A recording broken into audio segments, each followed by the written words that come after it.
In this video, we'll move into section 7.6, which continues with the idea of continuous probability distributions, focusing specifically on the normal distribution.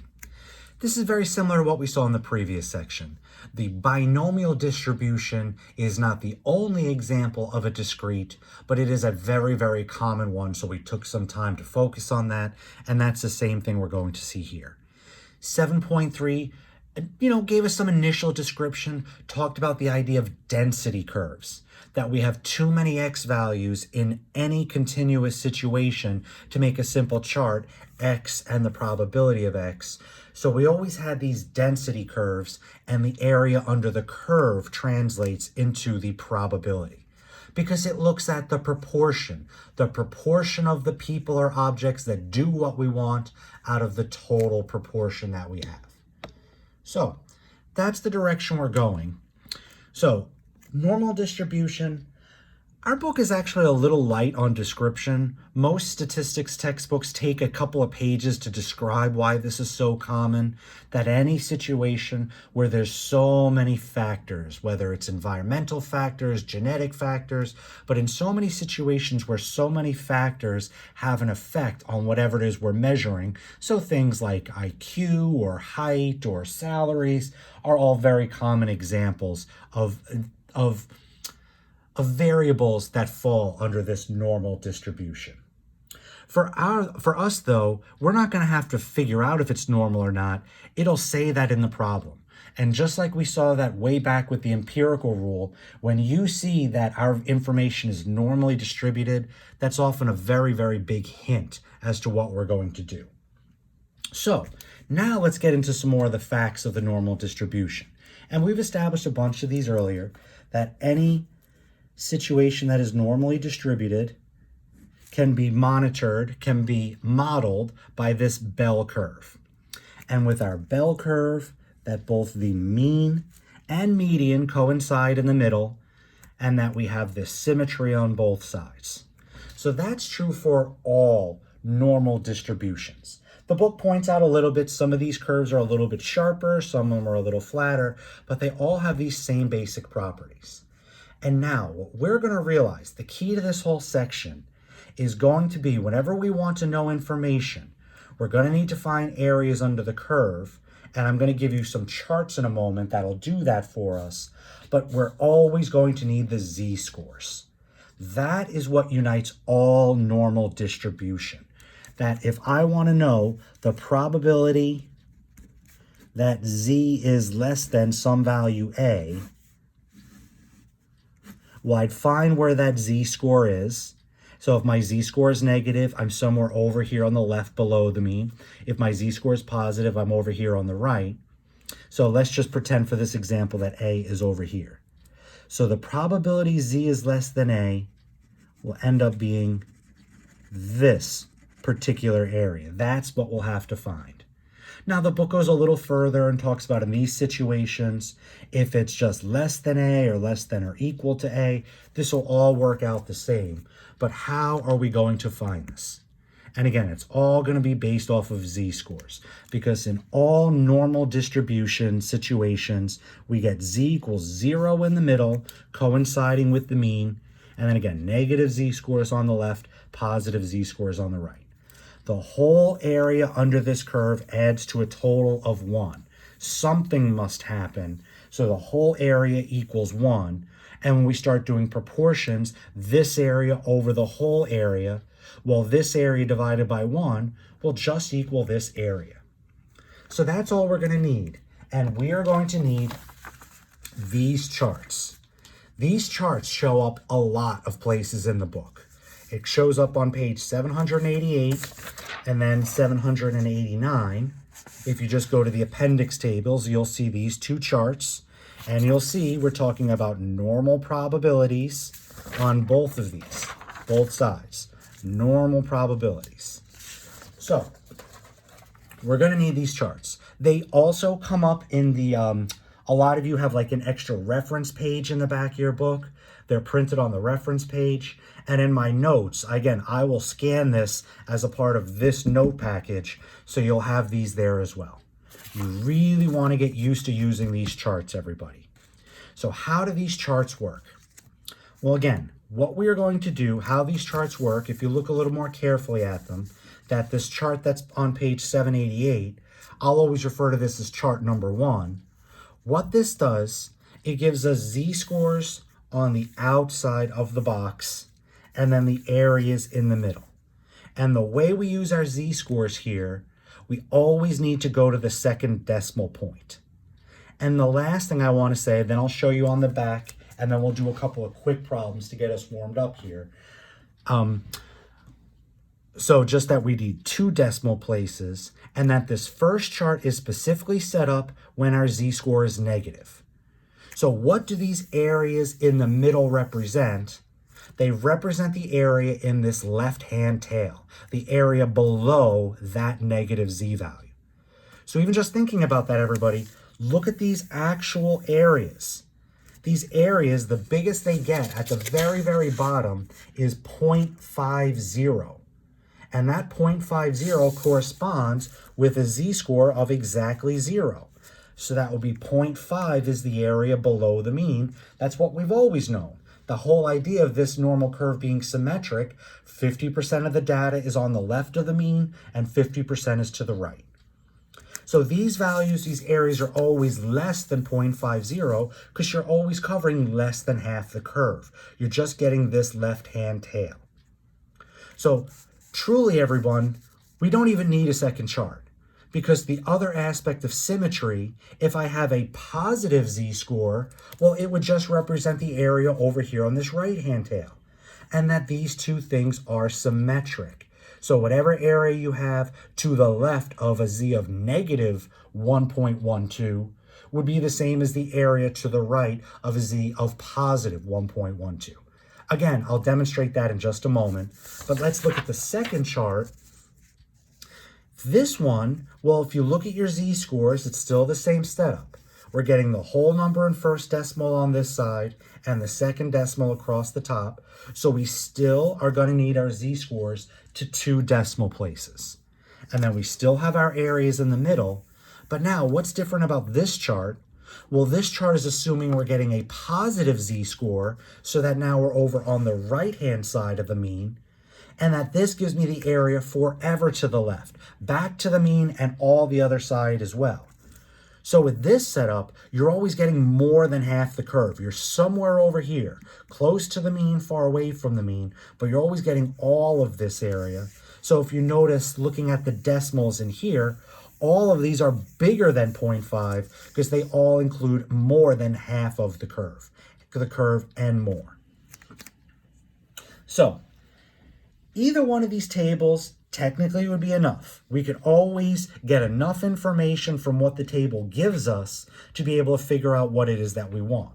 For instance, if we figured out that this area was 0.6 over here to the left of the z, well, the area to the right of the z would be 0.4. It's a complement situation. And that's a basic situation. We'll see some more. And there are some basic problems like this in the book you should follow through, just getting used to using these z-score charts appropriately. But either chart would be enough, so using the two of them together. For me personally, I only use this chart when this is exactly what I want. When I have a positive z-score and I want the area forever to the left from that positive z. Then I use this chart. If I'm in any other situation, I'm basically just going to make do with this chart. Well, maybe I have a positive z and I want the right tail. Well, I'll still use this because this area is the same as this. Maybe I want this area in between, in the middle. So that's where we're going, everybody. And now let's already jump in, getting a little practice. So from the chart, let's start off. Let's find the probability that z is less than negative 2.18. We're really going to draw a lot of these pictures. So just to get us a little picture here, help us visualize what's happening. Well, a negative 2.18z would be somewhere over here. This is the good habit, everybody. Treat the z's like they're on your x-axis, and any area information, either put it in the curve or above the curve, because there's going to be a lot of numbers that float around. So if I want z is less than that, Well, this is the area I'm looking for. It would just be that left tail. And that's exactly what I get on this chart. So I'd have to find first the negative 2.18. Well, the whole number and the first decimal come up over here. I'd look at the negative 2.1. Sorry, let me get that on the screen. So I'm looking at the negative 2.1 here. And then I go to the 0.08 that's up here. So negative 2.18. Put those together, and they meet up right here. Okay?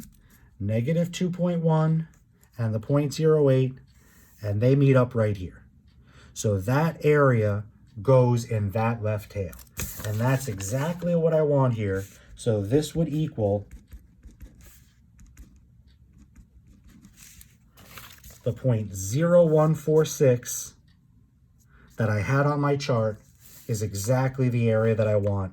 That would be my answer. And I'd be done.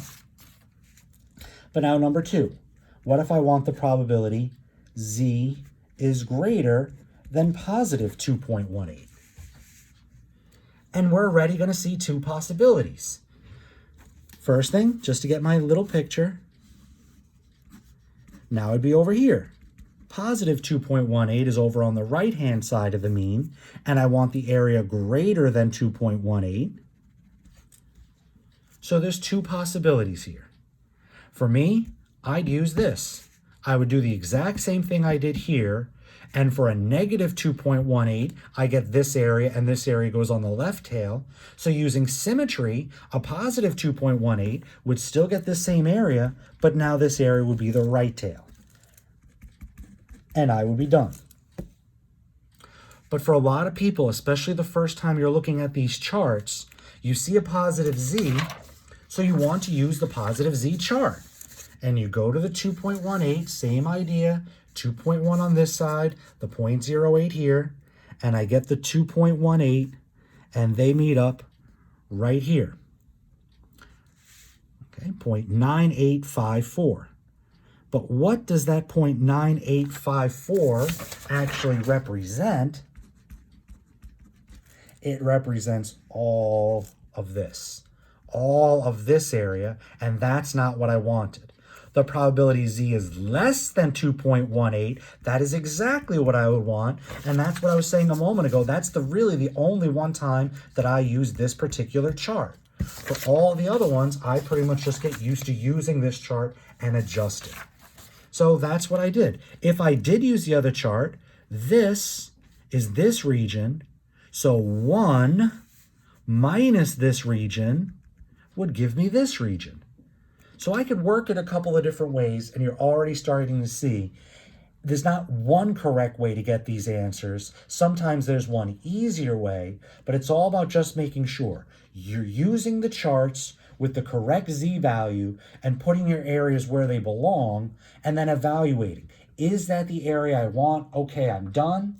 Or, okay, that's not what I want. How can I use that, adjust that to get what I want? Okay, so let's keep going here. Let's see a few more. Let's look at number 3. We're not always just getting one z. Okay, what if I want the probability z is between 2 values? So let's do the probability z is between negative 1.15 and positive 0.81. Okay, again, draw my little picture here.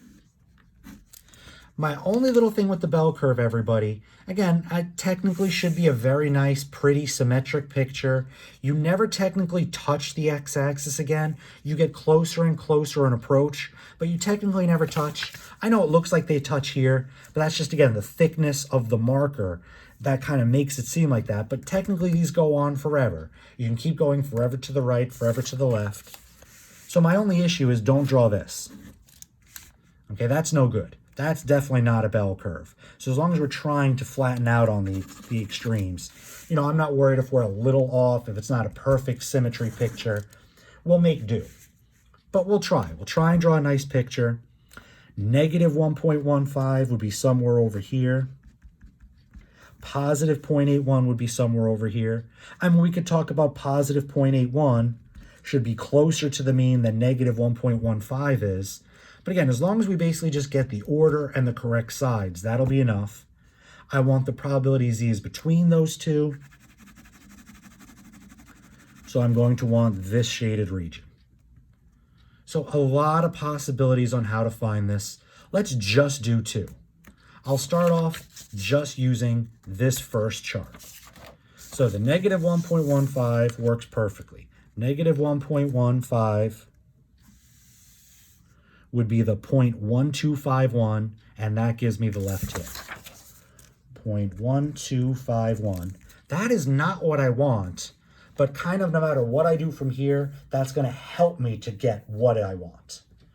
So now what happens when I come over here? Well, if I just use this chart, it's a positive z, so I'm going to treat it like it's a negative, and literally a negative 0.81. That's how I'd be using this chart. So negative 0.81 would put me right here. But instead of doing it on the left-hand side, it's a positive 0.81, so this area will go on the right-hand side. This will go over here as the right-hand tail. So now how can I finish this? I know, and that's what's funny. I kind of know everything except what I want. I know this tail, which I don't want. I know this tail, which I don't want. So how does that help me get in the middle? Well, there's still several options. One option is that all of this adds to 1. So let's take the total unshaded region, add these two together, subtract that from 1 to get the total shaded region. So the total unshaded region would be 0.3341. That's basically the probability you fall outside of these two, that either your z is less than the negative 1.15 or bigger than the positive 0.81, but we want the middle. So 1 minus that 0.3341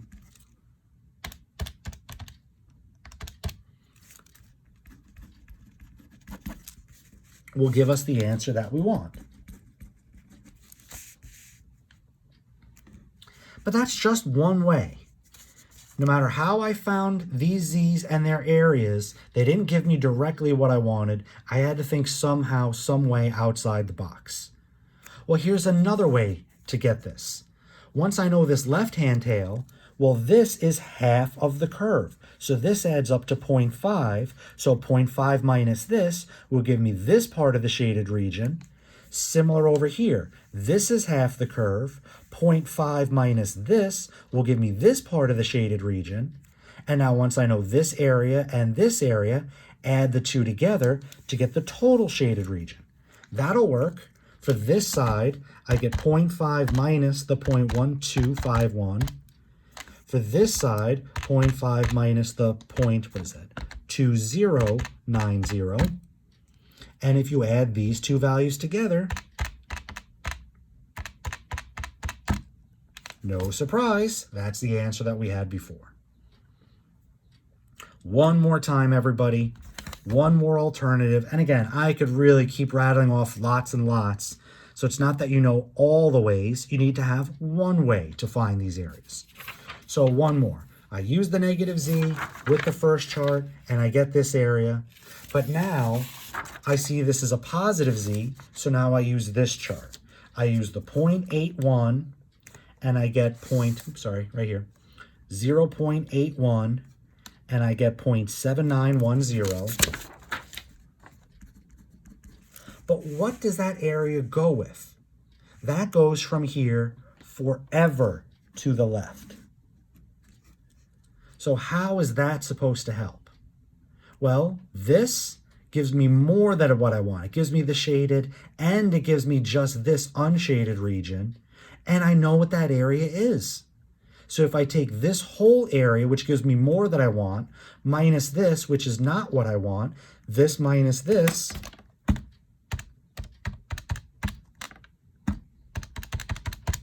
is that answer for the third time.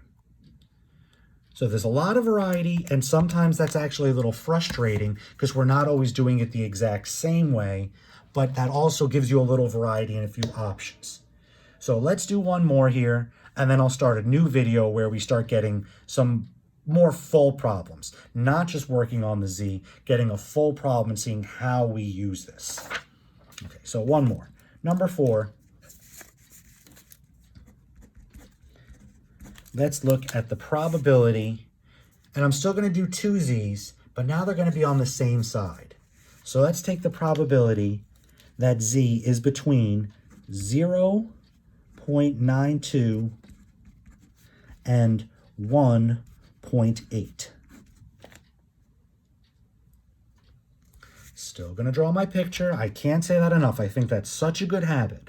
I know as we get a little further along, some people can start to do a little bit more of this work in their head, but especially at the beginning, so many numbers, z-scores, areas, what's shaded, what's not. There's a lot of little place to make mistakes, so these pictures can really help.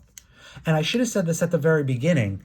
When we use the empirical rule, we're technically using this, but we are limited to z values of positive -1, positive -2, positive -3, and that's it. Now we can handle all types of z's if we're not exactly just one standard deviation above or below the mean. We get all kinds of situations. So this completely expands everything we did on the empirical rule and gives us a lot more. So realize we don't need the empirical rule anymore. We have the normal distribution situation, and this works there and in other situations. Okay, so back to this problem. So draw my picture. Mean in the middle, but now both of these are positive z's. So now again, just getting them in order. The 0.92 has to be closer to the mean than the 1.8 does. So now I'm getting this shaded region, and this shaded region, unlike this one, which was spread on both sides of the mean, this is just entirely on one side. I'm not getting the tail, I'm not getting this area, but I'm getting all of this shaded area is on at least one side. So once again, a lot of possibilities. I'm going to stick one more time with the negative z-score chart. I'm going to look at both of these as, even though they're positive, I'm going to treat them like they're negative, but then the areas I get go entirely in the right tail. So 0.92, there's my 0.9 and the 2. So I get 0.1788. That normally would go in the left tail, but now it'll go in the right tail. 0.1788 goes from here forever to the right, entirely filling in, from right here forever to the right. Okay, doesn't stop right here, it keeps going. So that area is more than what I want. Well, now I'll go to this one, and I'll treat 1.8, I'll treat it as negative 1.8, formerly negative 0.180. Again, I need to treat it like there's 2 decimal places to make this chart work. So negative 1.80 puts me right here. The 0.0359, again, not the left tail, because it's a positive z, it'll go in the right tail. So that 0.0359 goes to the right of that z value. It fills entirely in the tail. Can we see how to get the middle? I'm not going to do this one a bunch of ways. There are a lot of other options. I'm just choosing to just entirely use the negative z table, and I made it work. This gave me more than I want. It gave me this area plus the tail, and this literally just gave me the unshaded tail. So this minus this will give me my final probability. Too much minus what's giving me the too much.